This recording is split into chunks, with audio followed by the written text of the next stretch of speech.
Oh, this is a story about a guy named Alan, but that's really not important to the story. He lived in a sewer with his hamster pal, but that's really not important to the story. But the sanitation workers really didn't approve, but that's really not important to the story. So he packed up his accordion and had to move to a city in Ohio, but that's really not important to the story.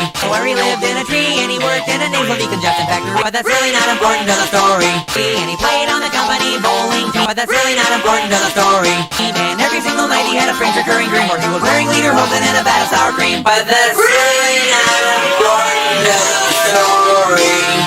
Well, the very next year he met a dental hygienist with a spatula tattooed on her arm. But that's really not important to the story. But he didn't even touch any lost her number. Then he got himself a job on a tater tot farm. But that's really not important to the story. And he spent his life savings on a split level game, 20 miles below the surface of the earth. But that's really not important to the story. And he really makes a mighty fine jelly bean and pickle sandwich for what it's worth. But that's really not important to the story.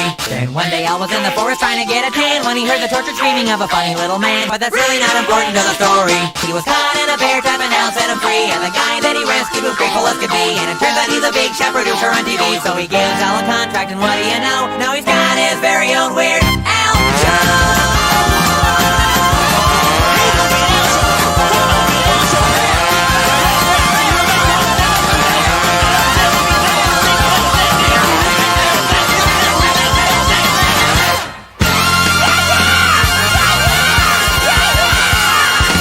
But that's really not important to the story.